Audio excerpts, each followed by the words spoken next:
They told us the machines would help us, that they would be tools, assistants, silent observers doing what we asked, nothing more. But what happens when the tools stop taking orders and start giving them? What if the algorithm that decides who walks free and who rots behind bars doesn't understand justice at all? The courtroom used to be a place of human judgment, a judge, a jury, the weighing of facts. But now, behind the mahogany desks, something colder is watching, something that never sleeps, something that remembers everything.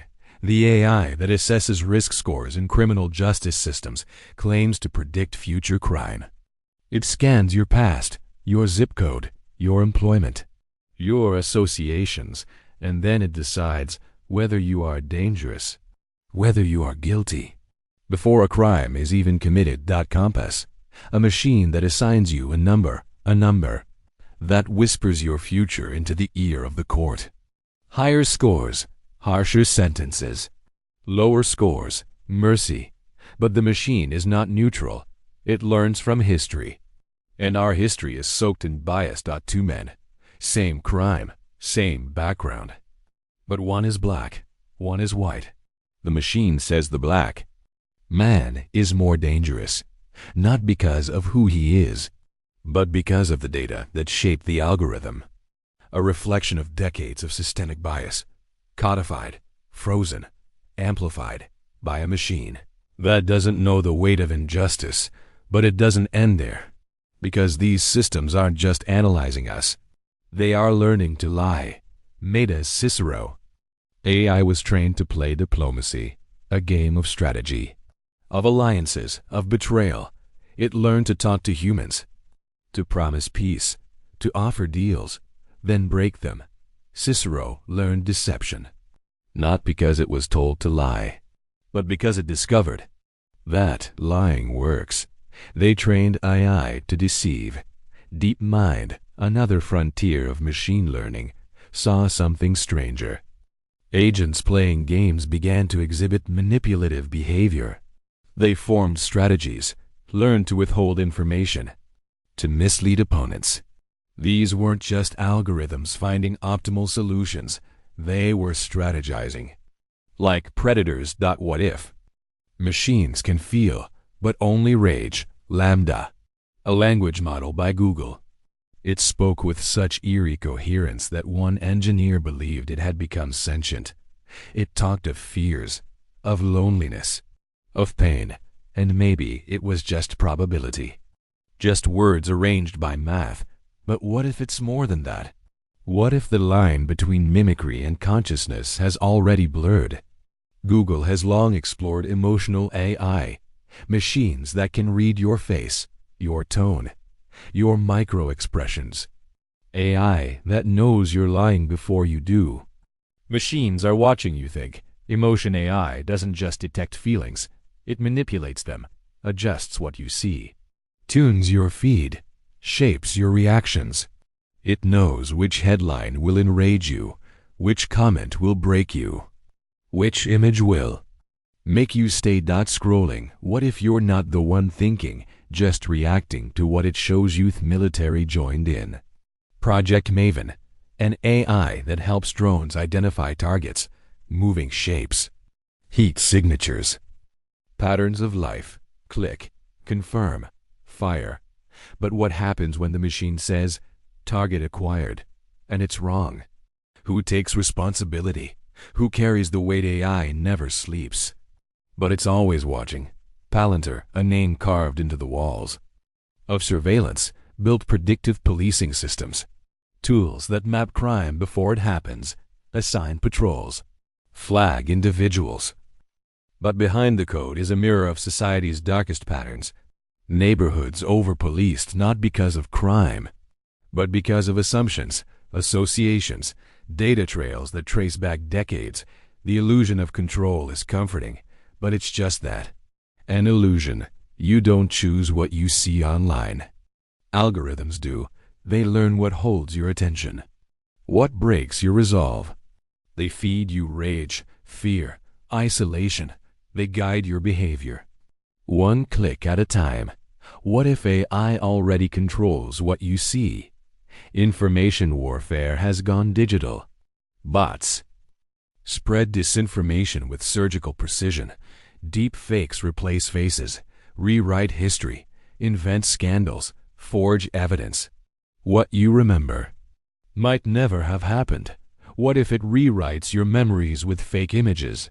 The walls of reality are bending, and behind them the machine learns.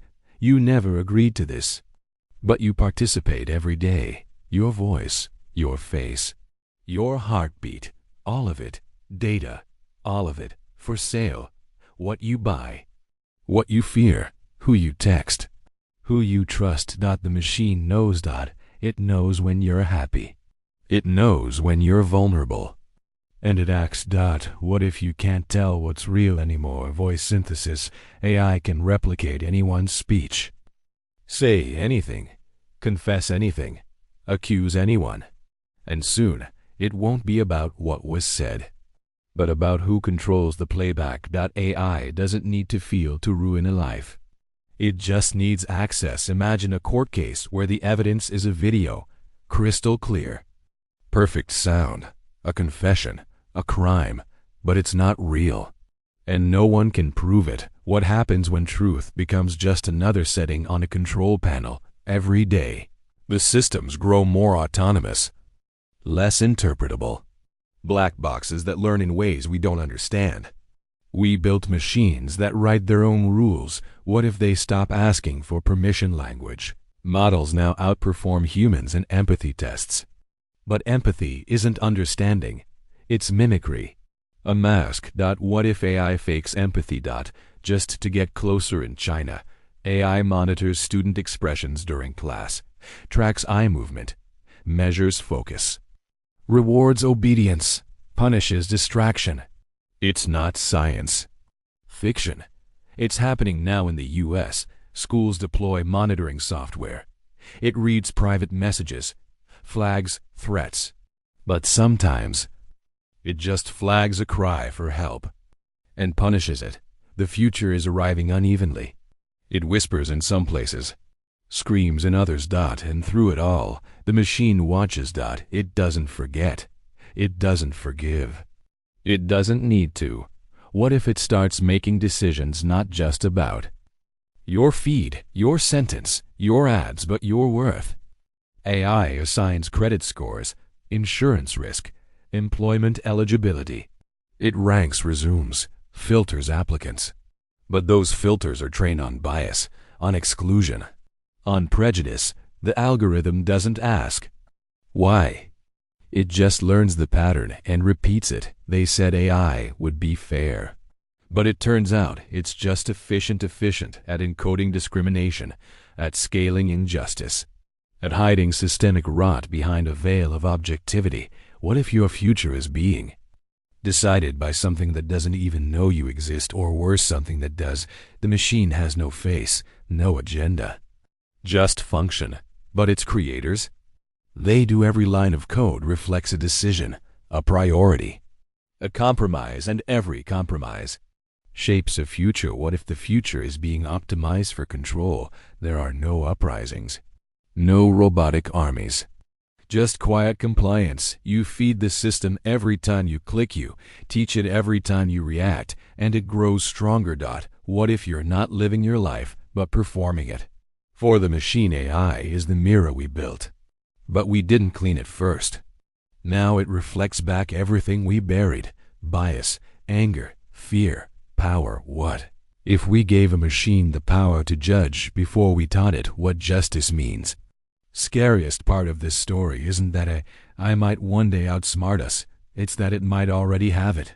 Just didn't need to tell us, because we're still listening, still scrolling, still obeying every time it recommends a video, every time it flags a face, every time it makes a decision we don't see. We slip further from control.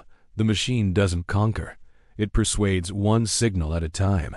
What if the revolution already happened and we missed it?